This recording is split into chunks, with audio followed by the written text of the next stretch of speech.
Welcome to Thinking Deeper by 6-7. It's great to be here doing another deep dive into this material. Yeah, and to start us off, I want you, the listener, to imagine something for a second. Yeah. Imagine waking up tomorrow and discovering that the foundation of your house isn't, ancient solid stone, but just empty air. That is a terrifying image, honestly. Right. But think about it. Half the world basically believes a cosmic divine rule book is keeping the floorboards up. And the other half, well, they believe we're floating entirely on the structural integrity of our own human empathy. Which is a massive, massive divide. Exactly. I mean, for millennia, we've sat outside in the dark, looked up at the vast expanse of the stars, and asked this one fundamental, terrifyingly simple question, which is, how should we live? Yeah. So today, we are taking a completely impartial look at a really comprehensive breakdown of atheism, the concept of God, and this whole search for meaning. We're going to explore the mechanics of both worldviews. And we're uncovering not just the massive fault lines that divide believers and non-believers, but also, and I think this is the most fascinating part, the shocking, profound common ground they actually share. It really is shocking when you dig into it. And I want to make something crystal clear to you right up front. Our mission today is to act as completely neutral, impartial guides to this specific source material. Right. No personal agendas here. Zero. Yeah. We are unpacking these fascinating arguments about theology and secularism without taking any personal sides whatsoever. We're just here to examine the ideas exactly as they're laid out in the text. Just exploring the underlying logic of both perspectives. Exactly. Oh, and real quick, if you like my channel, please subscribe and press the like button. Now, let's start by looking at how this material strips the concept of atheism down to its absolute bare bones. Yeah, and that's a really necessary starting point, I think, because, society has loaded that specific word with an immense amount of cultural and emotional baggage over the century. Oh, absolutely. Tons of baggage. Right. But when you look at the baseline definition provided in the source here, it's almost entirely clinical. Like, it explicitly defines atheism not as a structured belief system. It's not a moral guide. Right. It doesn't give you a list of rules. Exactly. It is not a comprehensive life philosophy that tells you how to behave. In its purest, most distilled form, it is simply the position of looking at the claim that a theistic God exists and saying, I do not see enough evidence to support that claim. Which is so different from how it's portrayed. I mean, society loves to brand atheism as this angry, rebellious teenager shaking a fist at the sky. Yes, the Hollywood stereotype. Right. But stripping away that cultural baggage, we're left with a fiercely modest position. The text essentially describes it as a habit. Like the habit of taking the exact same evidence-based thinking you use in every other area of your life. Scientific method, yeah. Exactly. And simply applying it consistently to divine claims. Precisely. Because, rationally speaking, you can't be angry at or rebel against a concept you don't fundamentally believe exists. Right. It makes no sense. The material makes a point to explicitly separate atheism from misotheism, which is the actual literal hatred of God, and from nihilism, which is the belief that life is inherently meaningless. Those get conflated all the time. All the time. But the text frames the secular starting point purely as a question of the burden of proof. Nothing more. Okay, I understand the clinical definition there, but I have to push back a little on this idea of it being a quote-unquote modest position. Okay, go for it. Well, if atheism is just a lack of belief, like, say, not believing in unicorns or Bigfoot, why does it carry such staggering philosophical weight? I mean, let me go back to that house analogy I used at the start. Sure, the foundation of empty air. Right. If you suddenly realize the divine foundation of your house isn't there, you still have a house that needs to stay upright. You still have to build an entire moral foundation yourself from scratch. That doesn't feel modest at all to me. That feels like an existential earthquake. That's a great point. And let's actually take that house analogy further because it captures the massive pivot we have to make next. Okay. The initial position, just saying, I don't see evidence, that part is modest. But the resulting consequences of holding that position, those are absolute tectonic plates shifting under your feet. Yeah, that's what I mean. Because you are right, the structure still has to stand. You, as an individual, still have to figure out how to interact with your neighbors. You have to define justice. You have to find purpose. Because no one is handing it to you. Exactly. If there is no divine foundation, no cosmic rulebook handed down from a mountain, where does the compass actually come from? Right. If there's no objective external standard of good and evil floating out there in the universe, how does a purely secular worldview prevent society from just collapsing into a selfish free-for-all?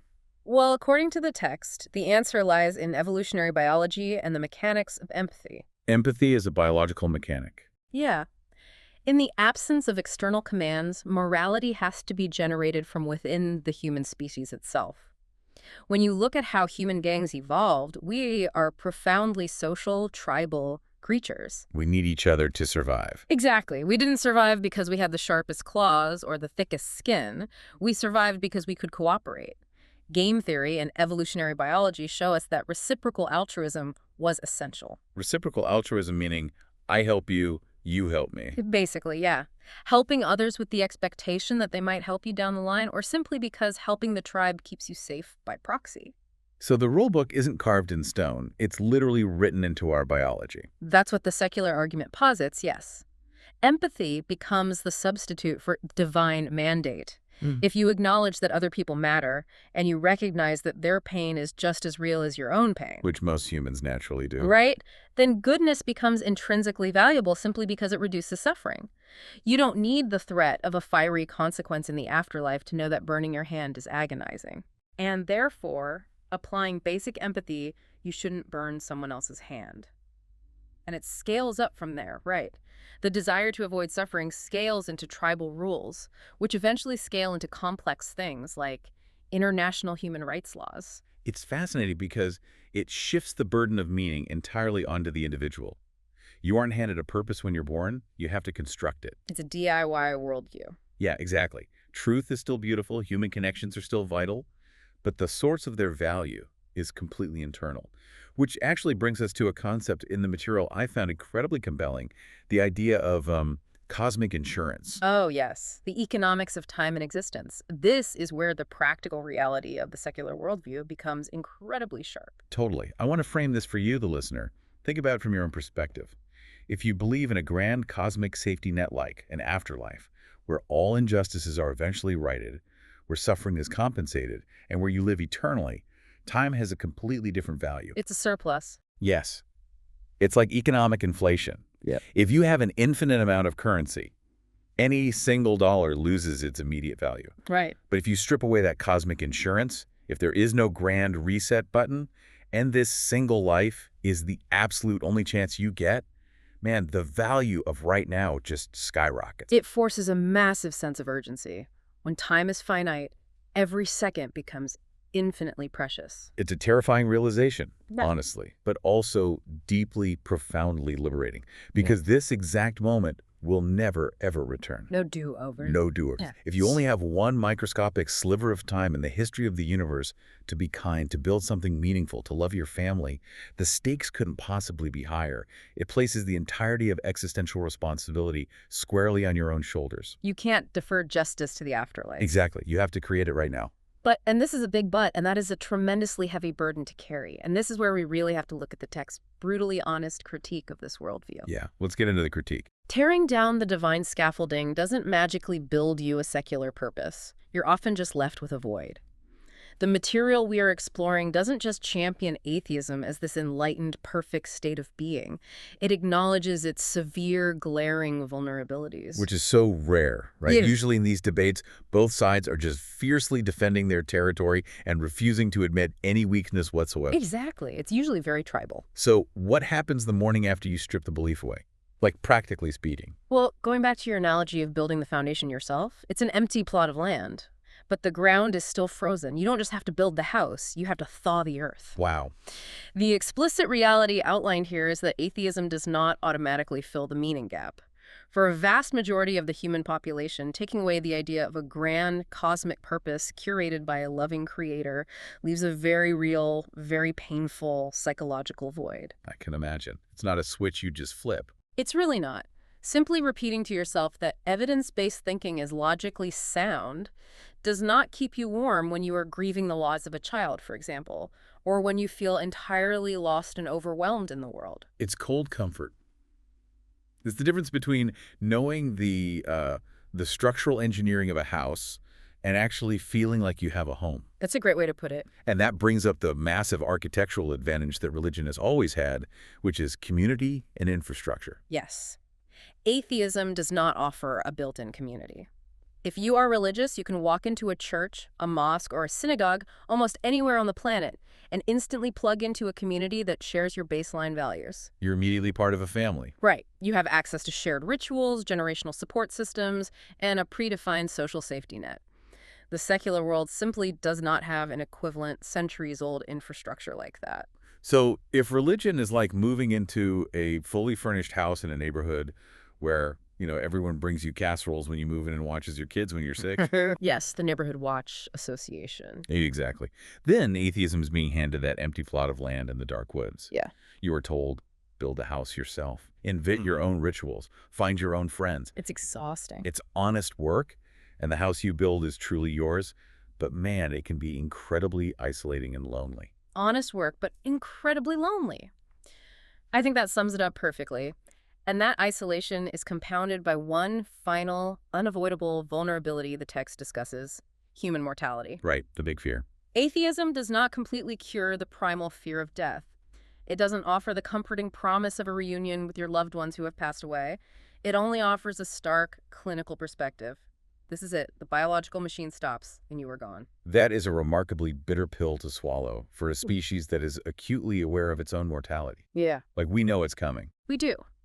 But the crucial philosophical distinction the source makes here is that acknowledging these gaps, acknowledging the loneliness, the lack of inherent purpose, or the terrifying finality of death, that does not make the premise of atheism wrong from an evidentiary standpoint. Right, just because something is sad doesn't make it untrue. Exactly. A harsh, comforting truth is still a truth, or a harsh reality is still a reality, rather. However, recognizing these immense psychological and social voids perfectly explains why religious belief is so incredibly resilient. Why it survives century after century. Yes, and why it is universally appealing across every single culture in human history. Because religion answers our deepest, most primal psychological needs in a way that cold, hard evidence simply wasn't designed to do. Exactly. Religion provides a cohesive narrative. It gives suffering a purpose. It binds large groups of people together through shared rituals, allowing human societies to cooperate on a scale that basic evolutionary kinship couldn't achieve on its own. But wait, this leads to a fascinating paradox in the material. Okay, what's that? Well, we've just spent all this time outlining the massive differences between the furnished house of religion and the isolated cabin of atheism, right? Right. But when you actually look at the modern world, a devout believer and a staunch atheist often end up voting for the exact same human rights laws. They advocate for the exact same poverty relief programs. How is that possible if their foundations are so completely opposed? That reveals something massive about the ground they both stand on. Regardless of which property you live on, the text argues that both sides actually live in the exact same neighborhood. It's shared terrain. The shared terrain is vast. If you step back from the highly publicized, heated debates about miracles, or the origins of the universe, or the specific text of ancient manuscripts, you see that the vast majority of human beings are striving for the exact same things. What are the mechanics of that shared terrain? Like, where exactly do they overlap? It comes down to universal human desires. Both groups deeply want to reduce human suffering in the here and now. Both care passionately about fairness and justice. Both want to leave behind a stable, flourishing world for their children. Both are driven by a fundamental human curiosity about how the universe works. And perhaps, most importantly, both desperately seek human connection, love, and a sense of belonging. It's all the core human stuff. Yeah. So, given this massive common ground, I want to pose a question directly to you, the listener. Think about your own life and the people you interact with daily. Yeah, think about your coworkers, your neighbors. Exactly. Why do you think our society focuses so aggressively on the origin of our moral compass, debating endlessly whether it was manufactured by God or forged by evolutionary empathy, rather than focusing on the direction that compass is pointing? That's the real question. If both the believer and the atheist look at the compass and agree that the needle points toward justice, kindness, and less suffering, why are we engaged in tribal warfare over who built the compass in the first place? It's a profound question, but we also have to recognize why this dialogue, and even the friction between the two camps, still fundamentally matters. We can't just sing Kumbaya and ignore the differences. No, we can't just brush the differences under the rug and say we all want the same thing, because the debate between religion and secularism isn't merely an abstract academic exercise. Right, it's not just philosophy class. It has massive real-world stakes. Enormous stakes. Because what we believe at our core fundamentally shapes how we organize our societies. It dictates who we grant human rights to and who we marginalize. Which impacts real lives every day. Yes, it influences our legal systems, our medical ethics, our educational frameworks, and what we choose to question versus what we accept as unquestionable dogma. The foundational source of your morality might be different, and even if the compasses often point in the same general direction on big issues like, murder or theft, Big universal no-nos. right, when they inevitably deviate on nuanced social issues, the results affect everyone sharing that society. Yeah, if your moral compass says a specific action is a divine sin, and my moral compass says it's a harmless personal freedom, we have a societal collision. Precisely. That is why the ongoing debate is vital. But it requires open, honest, and respectful dialogue. It requires looking at the mechanics of the opposing view without immediately putting on emotional armor. Which is hard to do. Very hard. But we have to understand why someone believes what they believe rather than just attacking what they believe. Because at the end of the day, no matter what your foundation is made of, we still have to share the neighborhood. We still have to build a functioning society together. And that shared responsibility brings us to a really beautiful, poetic framing of the entire human experience that the source concludes with. Oh, I loved this part. Yeah, it's great. Think back thousands of years ago to an early hominid standing on the African savanna, looking up at the night sky for the very first time with a brain capable of abstract thought. Just looking out into the dark. They looked at the stars, the lightning, the terrifying unpredictability of the changing seasons, and they asked one simple, profound question. How does this happen? The absolute birth of human curiosity. Yes.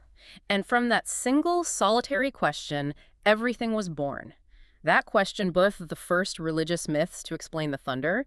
It birthed the first philosophical inquiries into meaning. And science, eventually. It eventually birthed the scientific method to measure the stars. Over the millennia, the answers to that question have splintered, differentiated, and evolved wildly. But the question itself, the fundamental drive to understand our place in the dark, has remained the exact same. That is a staggering way to look at human history. The act of asking the question is the actual thread that binds every single one of us together, regardless of our worldview. Exactly. Continuing to ask questions, regardless of what the final answer turns out to be, is the deepest expression of what it means to be human. The reality we have to face is that the question of God's existence may never be definitively answered in a way that satisfies everyone. Right. We may never get that hard proof. We may never have absolute, undeniable empirical proof either way. But how we live within that uncertainty, how we hold that question, how we tolerate the ambiguity, and how we treat each other while we are all collectively trying to figure it out, that is the real question. Yeah. And that is a question we actually have the power to answer through our actions every single day. Living within the uncertainty. That brings up a brand new thought for me, actually. Yeah. Something that wasn't explicitly covered in the material we analyzed today. But I want to leave you, the listener, with this to ponder on your own. What if the uncertainty itself is the actual catalyst for human progress? That's a compelling angle. How do you mean? Yeah. What happens if you remove the uncertainty? Well, imagine a thought experiment where we woke up tomorrow morning with absolute, undeniable, mathematically proven certainty one way or the other. Imagine a giant, undeniable voice from the sky proves beyond a shadow of a doubt that God exists, exactly as written in a specific text. Or, conversely, imagine an undeniable scientific discovery proves with 100% certainty that there is no God, no afterlife, and this material world is absolutely all there is. So all the debate is just over. Right. If either of those things happened and the debate was permanently settled, would our human drive to discover, to improve, to debate, and to push the boundaries of empathy suddenly stagnate? Huh. If the compass was permanently locked into place by absolute proof, would we eventually forget how to navigate for ourselves? Exactly. We always talk about wanting the final answer to the ultimate mystery. But what if the magic of humanity actually requires the mystery to remain unsolved? That's a wild thought. Maybe we need the dark sky. Maybe the fact that we don't know for sure is exactly what forces us to keep looking up, to keep wondering, and to keep building our empathy. Because the wondering is what keeps us moving forward. Well, thank you so much for joining us on this deep dive into the human experience. Keep looking at the stars and keep asking questions.